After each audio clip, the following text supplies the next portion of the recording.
Yay, it's Wednesday and we are going heart to heart here in the Goddess Gang. And I'm here to talk about a really big topic. It's a really big topic that's been coming up for some of my friends, some of my clients. I think maybe even sometimes a little bit in my own life, as all things I talk about. But, this has a little bit to do with love. And I posted a thing on Instagram today, and it was about how we deserve to be shown up for. Women, goddesses, you deserve for someone to show up for you. You deserve to be shown that they are showing up for you. And I'll be the first to admit, I love love. I love love so much. So much. And I love falling in love. I love being in love. I love seeing people in love. I love all of that good stuff. But one of the things is that we forget to realize, though, and that we learn as we kind of go through this process of life, this living process of life, is what does love look like for us? How does it show up for us in our lives? Because we deserve better. We deserve better than crying on the couch on a Friday night. We deserve better than being ghosted or haunted. I just learned of this new term called being haunted, where someone doesn't necessarily text you back, but they continue to like all your social media and engage with you in that way. But, they can't bother to put some sentences together and say, hey, what's up? So it's one of those types of things. But we move through this process of relationships and love and what that means for us. And one thing that I've learned is that love has no perfect reflection. There is no perfect box or checklist or ideology or anything that describes to you what love is supposed to look like, what it's supposed to kind of feel like for all of us, right? It's not the same for all of us. Love is kind of like a snowflake. But love has no perfect reflection because it is all based on people's perception. So your perception of how you love you and your perception of how you see your partner and vice versa is how you define and create what love is and what that means for you. And as funny as that is, because it is a living process, it's kind of this living back and forth thing. It doesn't mean that we can't connect with one another, because love is about appreciation. Love is not about possession, and love is not about being a commodity. You do not own someone you love, and they do not own you. You do not sell love or sell yourself or your values for love to receive it. Some of us are taking an extra second to learn that, and that's okay. That's quite all right. This is why we're having this conversation. But some of us also came from trauma. And one of the patterns of codependent relationships is a sequence of trauma. And I'm sorry that I'm coughing so much, but it is a sequence of trauma. And to be honest, there aren't a lot of people who haven't experienced some form or some sort of trauma in our lives. And through that, we have learned patterns, and we have learned what different relationships are supposed to look like and feel like for us. And for some of us who have gone through a lot of trauma in our lives, some of us, we haven't realized our worth in that, because we've kind of had to funnel our feelings. We've kind of had to funnel our feelings into a person or into a relationship, and it always came with limits, didn't it? Some of us had to just learn love on a different level, and that's okay. That's quite all right, because everyone here, we all learn love from our primary relationships, from our parents, from our partners, right? And sometimes some of those relationships, like from our parents, taught us that you are not you without me. You are not you without my love. And excuse me, I need to That coughing kind of made me a little sneezy. Ooh, allergy season. But that's what some of us learned. And, you know, we learn through that you are not you without me. We learn that we are not special. We learn that everything comes with a limit of some sort. And these situations, these partnerships, these relationships, they're supposed to bring out the best in you, aren't they? And yet some of us are finding that we're not getting the best out of these relationships. We really, really aren't. And I'll admit to you, I'm a hopeless romantic. 100% hopeless romantic. But I am also of the awareness that because I am a hopeless romantic, it also may mean for me that sometimes I'm too lenient or I'm too afraid to be demanding because I just love love, right? I just started off this whole conversation by saying that. And there's nothing worse in the world than rejection. Nobody wants to be rejected. No, like really, nobody wants to be told no. Nobody wants to be told that they're not good enough. Nobody wants to be told that, you know, I am incapable of loving you. Even though that's about them and not you. So we justify these situations, these unhealthy situations for ourselves. We justify these situations we justify this pain as service. Which is really interesting when we justify pain as service. Because we feel like if we can just serve the other person more, then maybe our pain will go away. Or subconsciously we're thinking that that we can numb the pain because we continue to go through these patterns of loving really, really hard and being of service and like having these elated moments that are really brief and temporary, but you know, they still take us away from the fact that we may be not feeling the love that we really deserve. And that's kind of what codependency is. Codependency, and I'm going to read a little bit about it because I want to make sure I get this right for you, but codependency is a compulsion. It's a compulsion to rescue others. It's a pattern of behaviors that we are finding the need for approval to justify our behaviors, to justify their behaviors, to justify ourselves. And we need them to give that to us. So behaviors like when you seek to satisfy another person's purpose over your own. That is codependency. When you justify putting yourself first over someone else or doing all of these nice things. I'm going to give you like a whole list of what that looks like over you. That's what codependency is. It's how we enable partners and lovers immaturity or inability to show up, an inability to communicate for you. We justify that. And it's just so fucked up sometimes, isn't it? Like we say, well, it's okay, you know?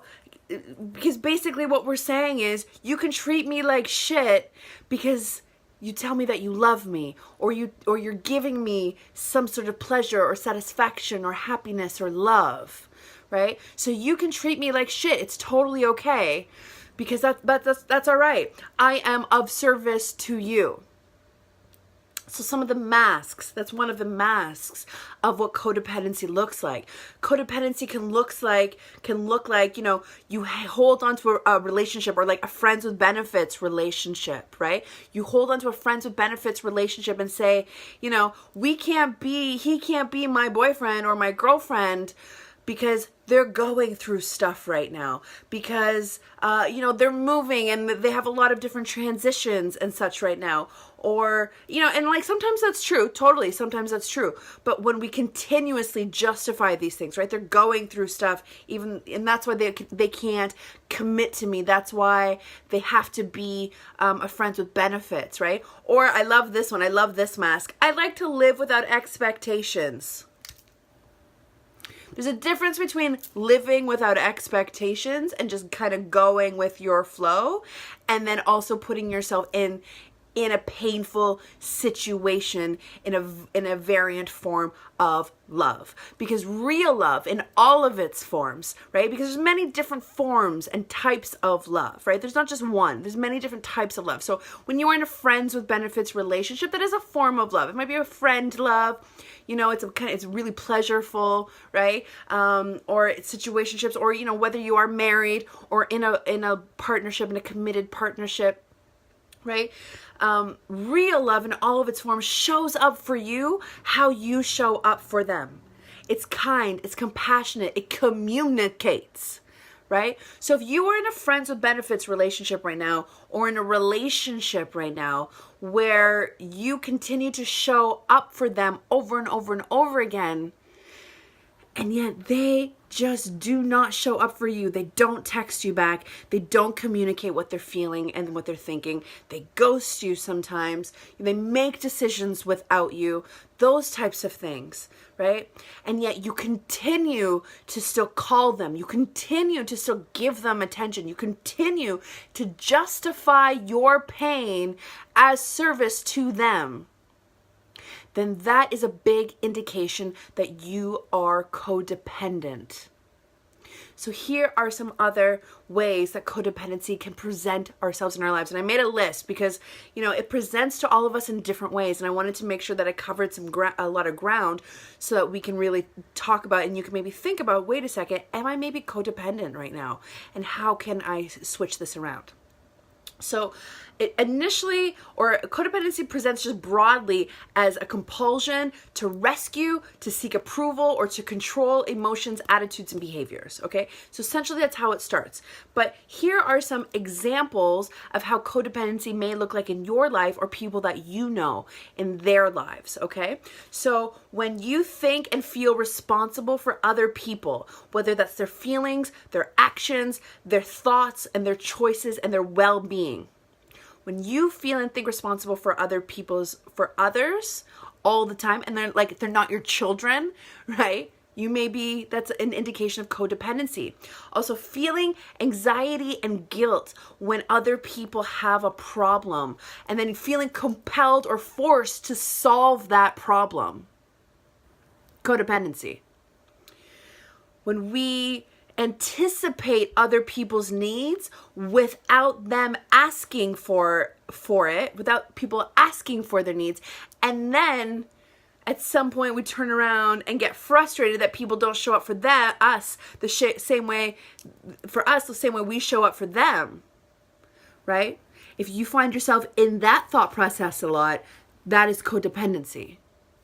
When we say yes instead of saying no, which a lot of us do. I did a video on boundaries last week. Check it out, right?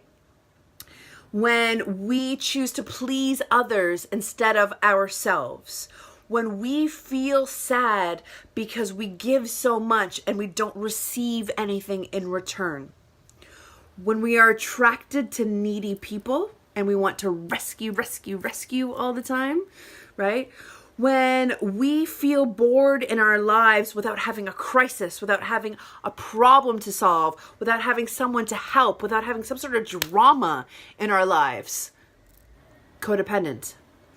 When we obsess about people and overthink and feel anxious and need to check in on them all the time, right? And we can't just continue to just, be in the flow and just have, a natural, normal kind of thing, right? Indication of codependency. When we overcompensate to show up for other people. It tells me, and it should be telling you, that there's a need for approval and a fear of rejection there. And that's codependent behavior. When we give as much as we can of our time, of ourselves, gifts, when we just give for the sake of giving, but it turns more into a bit of a self-sacrifice, right? Because we're trying to fix, we're trying to rescue, because we're trying to be so nice, because our wonderful hearts just want to be so nice all the freaking time. codependent behavior is what that is.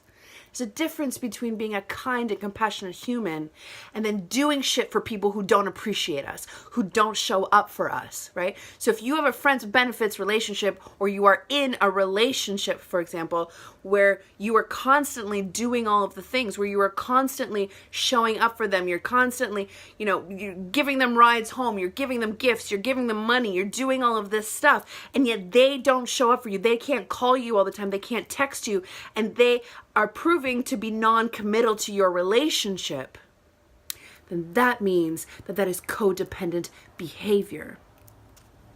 When we need to be needed, I've struggled with that one myself. When we need to be needed, I get it, right? That's about seeking affirmation, right? And attention. So some of us will seek affirmation and attention, and some of us will sulk and hide when that need to be needed isn't satisfied. And then when we stress about leaving these relationships, right? When we stress about what that means for ourselves, for our identities, for our lives, right? What it would mean to be actually single again, right? When we are so worried about being lonely that we stay in these really unhealthy relationships, that is a big indication of codependency. So what do we do about it? Carlen, you just gave me like a list of like 10 plus examples of what codependency means and looks like. Let me give you some thoughts about that. The first thing that I think everybody will agree with is the first thing you need to do is break up with that person. End it. Cut it off. Block, cancel, clear, delete. Done. Be done with that person. Let them move on with their lives. Because heartbreak is hard, but being a martyr will kill you. Straight up. Also, number 2, start setting better boundaries. Practice our no's. Practice our yeses. Like I said, I did a video last week about boundaries, right? So starting to understand where we are at with our boundaries is a really great way to move through your codependency. Number 3, stop trying to please people. We don't have to please everybody. Not everybody's going to like you. That's just how it is. Not everybody's going to like you. Not everybody's going to be happy in every moment. And some people really need to learn to grow up and vocalize what it is that they're feeling, or find their power and vocalize what it is that they're feeling and what they're going through, right? You don't have to handhold everybody. People are strong enough to go on their journeys. That's why they're here. Because they chose to be here. They chose to be in this journey, right? So stop trying to please every single person. Number 4. Let go of what you can't control. Just let it go. You can't control everything. You really can't. There's this great exercise I do with some of my clients, and it's the control exercise. And I get them to write down things that they can control and things that they can't control, right? And then we let go of the things that we can't control when we talk about them. Number 5. Discuss the resentments, because if you're so worried about what you can control, you're going to start resenting, right? You're going to start resenting your partner. And some of us get into that really, really easily because we continue to try to be of service, right? What I just said at the beginning of this video was we justify our pain as service. So we get into, through that justification, we get into a mode of resentment, and that becomes really painful for us. So talking about those resentments, verbalizing those resentments, being honest, like, hey bro, I kind of resent you for this, and I need to talk about them because I know that a lot of this is my own shit, but I may need your help I may need you to help illuminate, what it is that I'm doing here, right?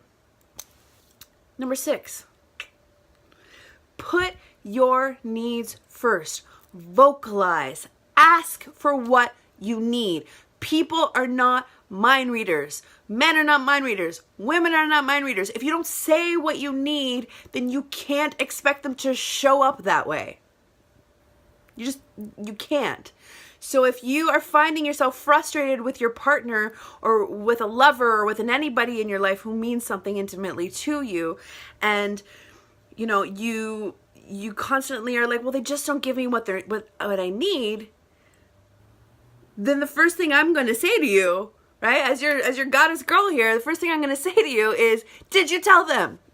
Right? Did you tell them what you need? And if you say yes, and you're very clearly, none of this like, reading between the lines kind of thing. No. Like straight up tell somebody what you need. This is what I need in order to be happy. Can you meet me there? And if not, let's talk about compromising. And if I'm okay with compromising, then that sounds good. This relationship can continue forward. If not, I might need to take a step back and figure out what it is that is most important to me, right? So put your needs first. Number 7, practice increasing your self-esteem and your self-worth. There are many tools and resources out there that can help you practice increasing your sense of self-worth. And it all starts right here. It all starts with you. And you deserve it. You really deserve it. But if you don't practice number 8, which is real talk, admit your shit, right? Getting through codependency, you need to admit your shit. You need to admit that, yes, this is something that you're doing. Yes, this is a pattern that you are in, right? If you don't admit your shit, you will never increase your sense of self-worth or self-esteem, because you will continually be blaming other people and externally projecting that stuff, because you continue to see your service as something that brings joy to people, even though it is bringing pain to you. So it's okay, women. It's totally cool, This is the first step. Awareness is the first step. This is why we're here. This is why we're talking about codependency. I've done a lot of these things in my life. I think a lot of you who are watching this have done a lot of these things in your life. But it's about understanding that you deserve better. You really deserve better. And if they aren't willing to show up and learn you, then they don't deserve you. Okay? I love you women so much. Heart to heart. Thank you for joining me in the Goddess Gang chat today. Mwah. Bye.